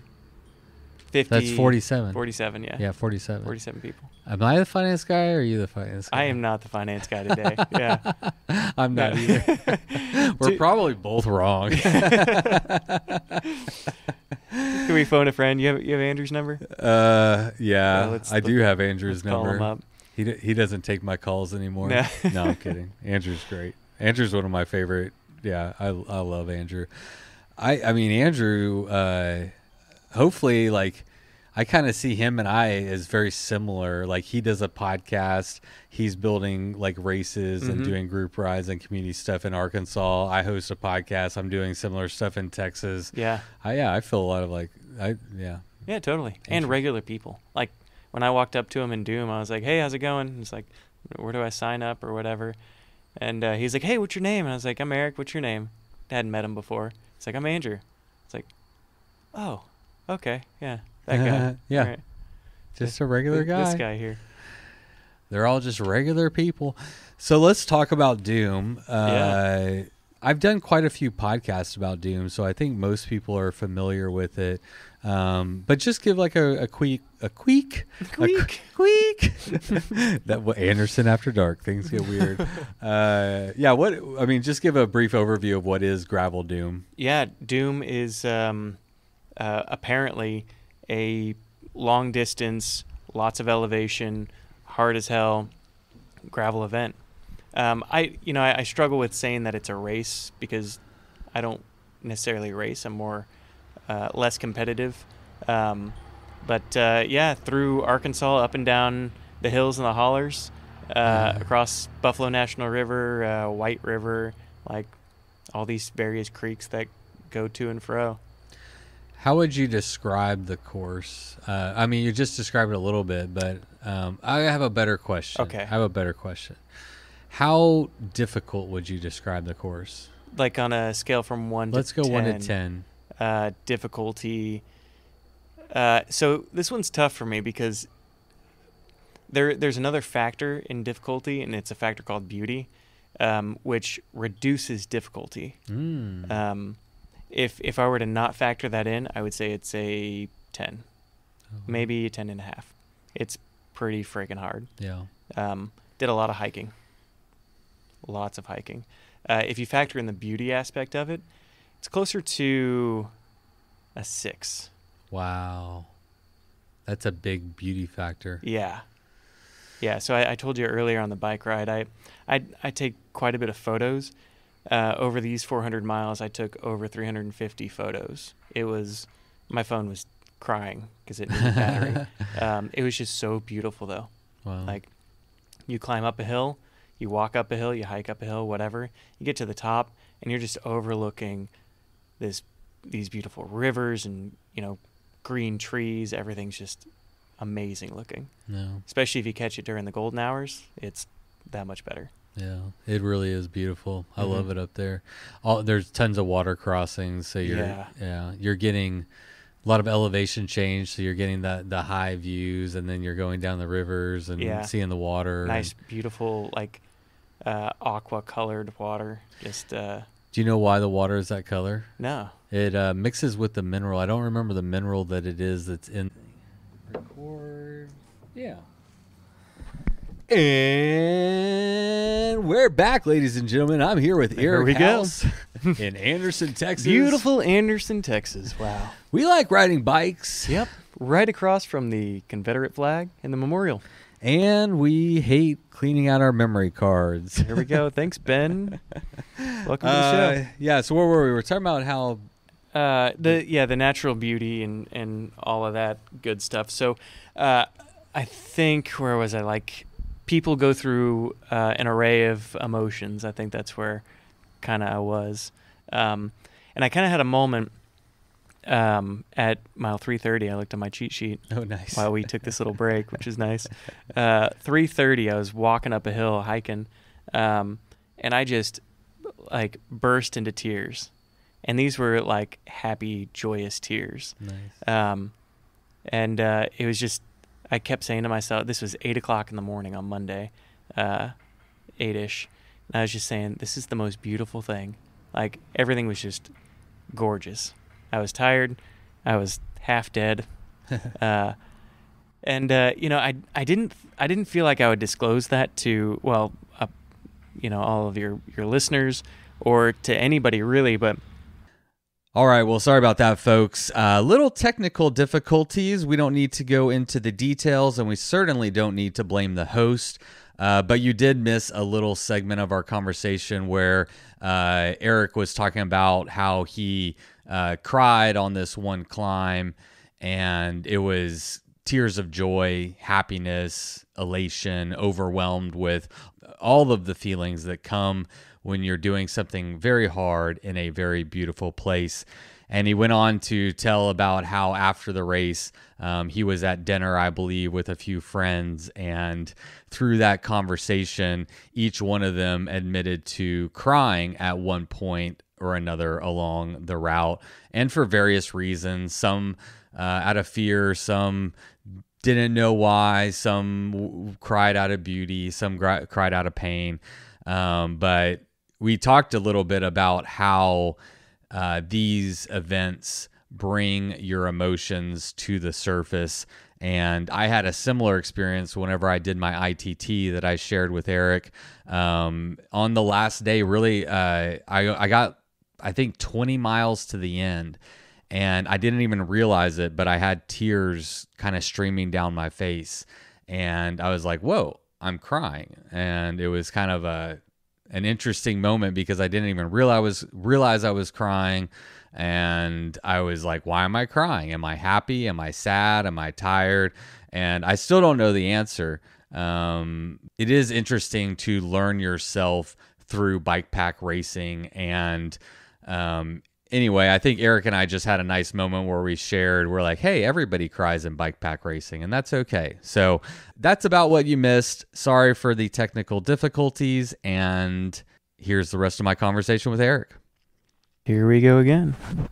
And we're back, folks, talking about important things about how bikes fix your life. Yes. And everybody should ride their damn bike. Fire your therapist.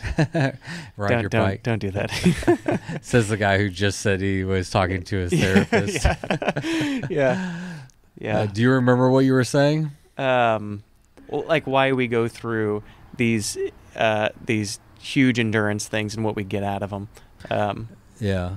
The physical portion is one thing, like pushing your body to the limits, right? But also pushing your mind and your emotions to the extreme, which I don't think a lot of people factor in, especially when you're watching like sports on TV or something. Like you think it's all physical, but you live inside your head. That's where we dwell, right?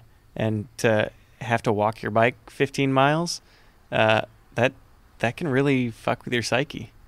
Or to, for example, for East Texas, to fall in the mud several times, like I'm sure a lot of people did at the beginning, like that'll make you drop pretty quickly. Yeah. I mean, when you're cold and it's muddy and things aren't going well. Cold. Yeah, you're just shaking the entire day. That was the thing that got most people is all those things. But again, I mean, that's the fun part, right? Is like, we do not, in the current world, at least you and I and the people we hang out with, we don't live in a world where we have to test ourselves and our bodies, right, in the ways that our bodies and our brains have evolved to be tested, right? Like, we evolved to be endurance animals that could survive and thrive, right? Yeah. Like, but we don't do that anymore. We ride around in our bubble cars and we go into our air-conditioned office and everything's 72 degrees all the time. We get DoorDash coming to our house, and that's who we've become. And so I mean, I don't know how to wrap my head around it, but we are tapping into something that we don't do anymore. Yeah. And there's something about the psychology and probably our physiology and everything that says yes. It's primal, for sure. Yeah. And I don't know what it is, but I think we need those hard things. I think we need to endure hard things. I think we need to have that perspective, whatever it is. I think our bodies and our minds need it for some reason. Oh yeah. No, the day you go back to work, that Monday or Tuesday or whatever, after an event like that, all you can think about is how trivial a lot of the things you're dealing with are. After coming from being so hungry because all the gas stations are closed because it's Easter, or, yeah, thanks, Andrew. Or, making the brilliant decision to sleep in a holler next to the river when it's, it's cold. 32 degrees down there. Oh my God. Opposed to climbing the hill where it's another 10 degrees warmer. Did you do that? Shit, yeah, I did. Oh my God. It sucked. All right, well, let's tell people what not to do then. Yeah, all right. So night number one. I shouldn't make fun. I'm not trying to make fun of you. No, please, Listen, Doom and really the first ETS was a huge learning experience for me. Second ETS for me was I kind of coasted. It was nice. Yeah. It felt good. Good. Yeah. And I had great company, which helped. That just keeps the bike going. Doom, on the other hand, it was 2:00 in the morning, Saturday morning or Sunday morning, whatever. I lost all my body heat. I couldn't function anymore. I had to lay down. Didn't plan on sleeping because that's what Eric does. He just jumps into things like, let's just fucking do this. Did bring a bivvy this time though. That was my only sleep gear. Crawled inside of that, which was, if any of you listening have ever or have not been in a bivvy, try it in your backyard before you take it out in real life. It's disgusting. Which you also didn't do, I assume. Did not do. I bought it. No, somebody suggested that I get a bivvy just in case. So I bought one on Amazon like the day before. It came in on like Tuesday and I left on Wednesday, something like that. So try out your bivvy beforehand. It's essentially a plastic bag that you crawl into when you're filthy next to a river. So that locks in all your body moisture. And it's a rainforest in there. Yeah. It's gross. So I was in there from about 2 a.m. to 5:30 or so. Got a couple of hours of sleep, and that's when I had my lowest mental point, which is, I'm so glad I had it that early on, because I feel like the earlier you have those mental breaks, the better the rest of the ride was going to be. If you can recover. If you can recover. Okay. So let's talk about, how did you recover from that low point? Because that's an important... It is, yeah. So 2 to 5:30, thereabouts, listening to the Buffalo National River flow right beneath my feet, somewhere in the 30 to 35 degree weather. Soaking wet. I wasn't as wet. I was drier before I got in the bag. Last couple of hours, I just kind of laid awake trying to convince myself to get back on my bike because that was the only thing that was going to warm me up. However, Garmin, my computer, told me that there's a massive hill climb as soon as I had a water crossing, which was a couple of feet away from me. So it just took some mental fortitude to climb out of that bag, suck up the cold for a little bit, and then get back on my bike and get warm. I knew that 5:30 sun was going to be up by 6:30 or 7, and from there I'd start getting some rays and warm up. Yeah, just keep moving forward. That was my darkest point in Doom. And did I want to quit? Kinda, but I also didn't want to give Andrew the satisfaction of my $100 and picking me up, because I'm a little stubborn like that. And I didn't. Oh no, I brought $100 cash just in case. But yeah. That's the deal. You bail. It's $100. Yep. That's a good deal. Yeah. I like that. Because it's expensive to go get all y'all fools. Oh yeah, and we're everywhere. We've talked about this before from an East Texas perspective. Because we're like, do you just make it as part of the registration and then it's available to everybody, or do you charge them, if they need it? What? So Andrew went with the if you need a bailout. Yeah. And I like that because it's motivation. Yeah. $100 is whatever to some people, but it's the fact that you have to get picked up. I'm not about that. Yeah. I will walk my bike with 2 flat tires and a broken rim to the finish line if I need to. So what was your that was your low point? What was your high point? Was it when you cried? It was. Absolutely. That was your high point. Yeah. So I guess that was one of the high points. Okay. So that was emotionally, that was probably the highest. That's where you kind of get into this different state of mind where everything glows. And it wasn't the drugs, maybe a little bit, but everything's just glowing. The sun had just come up, your body's starting to feel that warmth from the sun, and I think I had some beans, which really boosted my spirits. I brought a bag of beans with me. Best thing ever. Black beans, refried beans. They were refried beans. Nice. Yeah. Bag. It gave me about 3 meals. Oh, nice. Yeah. That was definitely the high point, even though I was hiking. The other high points were bombing down the hills. Oh, man. For me, nothing beats just 35, 40 miles an hour down gravel, just locking up the back brake and skidding around a turn. Did you have any... I had a near-death experience in Arkansas where I did exactly what you're talking about, except for I came in a little bit too hot on a corner and legitimately almost went flying off. Did you have any close calls? Oh yeah. So so proudly, and all my friends can pat me on the back later for this. I did not fall. I fall every ride. That's just my thing. All right. Normalize falling. I saw your scars on your legs. So I actually have some liquid Band-Aid on these because they. Yeah. But normalize falling. Okay. It's a thing that happens. We all do it. Just try not to mess up your bike too much. Good. But yeah, there were a couple of times where, you hit a straight and then you've got a good 40 that you've got to turn on. Right. And it is just loose gravel.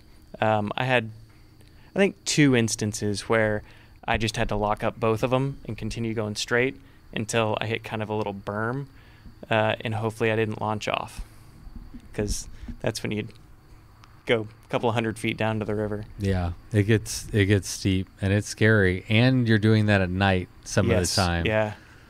See, and I feel like at night, and I learned this from ETS 1 for me, going down Davy Crockett, it is way more fun at night bombing those hills because you can't see. All you can see is your Garmin saying, yeah, there's a slight curve in the road. Can't see any potholes or anything. So you're equating fun with adrenaline. Yes, I am. Yeah. That's not everybody's idea of fun. Probably not. No. But I am in your camp. I'm the guy who's no brakes, tucked, let's go. Hopefully there's not a tree in the way or a pothole or whatever. Yeah. The kids call it full send. Full send. That's right. The kids do call it that. We're both motorcyclists, so a little bit of that kamikaze in there. It's so nice. And you just have to trust that you can jump off your bike and roll fast enough. Yeah. That's your only exit. And that helmet, you hope that helmet works. when you're wearing your helmet. Wear your helmet. Yeah. Yeah. Aside from those two,